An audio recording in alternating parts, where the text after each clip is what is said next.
New year তখনই happy হয় যখন তোমার সাথে ভালো কিছু ঘটে। অনেকে তো বছরের শেষে এটা বলে যে সারা বছরটা আমার খুব খারাপ গেছে। যদি তোমার সাথে ভালো কিছু হয় তবেই তোমার বছরটা হ্যাপি নিউ ইয়ার হবে। তো বন্ধুরা, স্বাস্থ্যই সম্পদ, তাই তো কথায় বলে যা দেবে অঙ্গে তাই যাবে সঙ্গে। আমরা যদি আমাদের স্বাস্থ্য ভালো রাখতে পারি, আমাদের স্বাস্থ্যকে সুস্থ রাখতে পারি, তবে আমরা সবসময় ভালো থাকতে পারবো। আমাদের মানসিকভাবে এবং শারীরিকভাবে ভালো থাকার খুবই জরুরি, কারণ যদি আমরা মানসিকভাবে এবং শারীরিকভাবে ভালো থাকতে পারি তবেই আমরা সবসময় হ্যাপি থাকতে পারবো।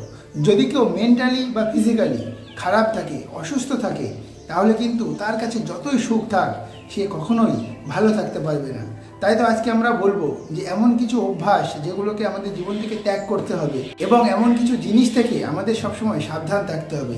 এখন প্রায়ই দেখা যায় যে 30 পেরোতে না পেরোতেই বিভিন্ন রকমের রোগ, যেমন thyroid, cholesterol, uric acid, diabetes ইত্যাদি আমাদের শরীরে বাসা বাঁধে। একটা মানুষ যেমনই হোক না কেন, সাদা, কালো, রোগা বা মোটা, তাতে কিছু যায় আসে না, কিন্তু যদি সে সুস্থ থাকে তবেই সে হ্যাপি থাকতে পারবে।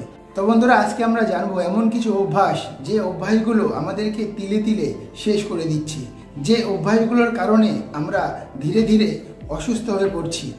একটা সময় ছিল যখন মানুষ 60 বা 70 বছরের পরে গিয়েও খুব স্ট্রং থাকতো, খুব সুস্থ থাকতো, কিন্তু এখন দেখা যায় 40 বা 50 পেরোতে না পেরোতেই মানুষের মধ্যে বিভিন্ন রকমের সমস্যা বাসা বাঁধে। এখন চিকিৎসা স্বাস্থ্য খুবই উন্নত, তাই হয়তো মানুষ মারা যায় না, সে বেঁচে থাকে, কিন্তু সে রোগের সাথে লড়াই করতে করতে বেঁচে থাকে।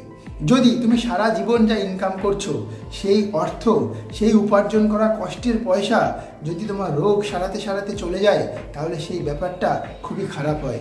আমরা সারা জীবন খুব কষ্ট করে, পরিশ্রম করে যে অর্থ উপার্জন করছি, সেই অর্থ যদি আমাদের রোগ সারাতে গিয়ে নষ্ট হয়ে যায়, তাহলে কিন্তু আমাদের অবশিষ্ট আর কিছুই থাকে না। তাই যদি আমরা প্রথম থেকে আমাদের স্বাস্থ্যকে সুন্দর রাখতে পারি, যদি আমরা প্রথম থেকে আমাদের স্বাস্থ্যকে ভালো রাখতে পারি, তাহলে হয়তো তুমি অনেক হ্যাপিও থাকতে পারবে, আর তোমার উপার্জন করা কষ্টের পয়সা অযথা রোগের কারণে নষ্ট হবে না। তাই আমাদের প্রত্যহ উচিত কিছু অভ্যাস তৈরি করা এবং কিছু অভ্যাস আমাদের জীবন থেকে বাদ দিয়ে দেওয়া। তো সবার প্রথমে তোমাদেরকে বলবো এমন কিছু অভ্যাস, যে অভ্যাসগুলো প্রত্যেকটা মানুষের প্রতিদিন তৈরি করা উচিত, তাহলে সেই অভ্যাসগুলোর কারণে সে অনেকটা সুস্থ থাকতে পারবে। তো জেনে নেওয়া যাক সেই অভ্যাসগুলো কি কি। প্রথমত, তোমার সকালে উঠতে হবে এবং কিছুটা হলেও সকালে হাঁটা বা দৌড়ানো, এটা আমাদের শরীরের পক্ষে খুবই উপকার। তাই আমাদেরকে সকালে মর্নিং ওয়াক করতে যেতে হবে অথবা একটু এক্সারসাইজ করতে হবে। বর্তমানে ইয়াং জেনারেশনের মধ্যেও থাইরয়েড, কোলেস্টেরল এবং ডায়াবেটিস এই সমস্যাগুলো খুব ভয়াবহ পরিস্থিতির সৃষ্টি করে। একটা মানুষের মধ্যে যখন রোগ বাসা বাঁধে, তখন সেই মানুষটা ধীরে ধীরে ডিপ্রেশনে চলে যায়। তাই যদি তুমি কিছু অভ্যাস পরিবর্তন করতে পারো, তাহলে সারা জীবন তুমি সুস্থ থাকতে পারবে। প্রতিদিন 3 লিটার জল পান করা। যদি তুমি প্রতিদিন 3 লিটার জল পান করতে পারো, তাহলে তুমি অর্ধেক রোগ থেকে সবসময় দূরে থাকতে পারবে। কিন্তু সেক্ষেত্রে তোমাদেরকে বলে দিই যে একবারে বেশি জল খেতে যাবে না। তুমি হয়তো সারা দিন জল খেলে না, রাত্রে গিয়ে হঠাৎ তোমার মনে পড়লো 3 লিটার জল তোমাকে খেতে হবে, তুমি একবারে অনেকটা জল খেয়ে নিলে, সেটা কিন্তু খুবই ভুল। সারা দিন, পুরো দিনের সময়টাকে তুমি ভাগ করে নাও এবং অল্প অল্প করে সারা দিন মিলিয়ে 3 লিটার জল পান করো, দেখবে অর্ধেক রোগ থেকে তুমি দূরে থাকতে পারবে। কোলেস্টেরল অর্থাৎ আমাদের হার্টে চর্বি জমা, এই রোগটা বর্তমানে খুবই ভয়াবহ। এই রোগের কারণে অনেক সুস্থ মানুষ দেখা যাচ্ছে সে সারা দিন হেসে খেলে ঘুরে সবার সাথে বেরিয়েছে, সেই মানুষটা হঠাৎ করে মারা যাচ্ছে, সে স্ট্রোক করে বা তার হার্ট অ্যাটাক করে সে মারা যাচ্ছে। কিন্তু এটা তুমি চাইলেই এড়িয়ে চলতে পারো, তুমি চাইলেই এই রোগ থেকে দূরে থাকতে পারো। তার জন্য সর্বপ্রথম তোমাকে তেল জাতীয় খাবার বর্জন করতে হবে। প্রতিদিন খাবারের রুটিনে কিছু শাকসবজি এবং ফল তোমাকে অ্যাড করতে হবে, আর এই অভ্যাস তোমাকে কোলেস্টেরলের হাত থেকে দূরে রাখতে পারে। ডায়াবেটিস এই রোগটা বর্তমানে খুবই বেড়ে চলেছে। প্রত্যেকটা মানুষের মধ্যে এখন একটা ভয় কাজ করে যে সে কখনো ডায়াবেটিসের শিকার হবে না, তো তাহলে তার জীবন থেকে অর্ধেক খাবার বাদ হয়ে যাবে। তাই তোমাদেরকে বলবো, যদি তোমরা প্রথম থেকে সাবধান থাকতে পারো, তাহলে তোমরা সারা জীবন সব কিছুই খেতে পারবে। তো তোমাদেরকে প্রথমেই তোমাদের খাবারের থেকে চিনি বাদ দিতে হবে। এই চিনিকে বলা হয় সাদা বিষ।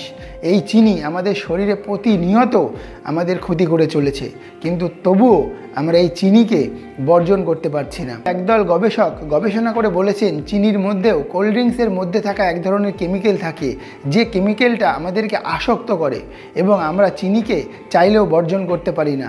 তাই তোমাদের সবাইকে বলবো, জীবন থেকে প্রথমেই চিনি বাদ দিয়ে দাও। যত তুমি চিনি কম খাবে তত বেশি দিন তুমি সুস্থ থাকবে। একটা মানুষের পক্ষে অনেক নিয়ম কানুন একসাথে মেনে চলা খুবই কষ্টকর, তাই তোমাদেরকে বেশি নিয়ম কানুনের কথা আমি বললাম না। এই সামান্য 2-3টে নিয়ম যদি তোমরা পরিবর্তন করতে পারো, কিছু নিয়ম জীবনে অ্যাড করতে পারো এবং কিছু অভ্যাস জীবন থেকে বর্জন করতে পারো, তাহলে তোমরা সারা জীবন সুস্থ থাকতে পারবে। বর্তমানে এই যে রোগগুলো, cholesterol, diabetes, thyroid, uric acid, এগুলো ধীরে ধীরে আমাদেরকে শেষ করে দেয়। এগুলো ধীরে ধীরে আমাদের অর্থ, আমাদের স্বাস্থ্য সব কিছু নষ্ট করে দেয়। তাই যদি তোমরা প্রথম থেকেই এই অভ্যাসগুলো চেঞ্জ করতে পারো, তাহলে তোমরা অনেক দিন পর্যন্ত সুস্থ থাকতে পারবে এবং তোমরা অনেক খুশি থাকতে পারবে। তো বন্ধুরা, তোমরা জীবন থেকে প্রথমেই এই চিনি, অতিরিক্ত তেল জাতীয় খাবার, অতিরিক্ত ফ্যাট জাতীয় খাবার এই সমস্ত বাদ দিয়ে দাও। প্রতিদিন কিছু এক্সারসাইজ করো, প্রতিদিন মর্নিং ওয়াক করতে যাও, সকাল সকাল ঘুমাতে যাও এবং সকাল সকাল ঘুম থেকে ওঠো। আর 3 লিটার জল প্রতিদিন পান করো। দেখবে তোমরা অনেক দিন পর্যন্ত সুস্থ থাকতে পারবে এবং সুস্থ থাকলে অবশ্যই তোমরা ভালো থাকবে এবং খুশি থাকবে।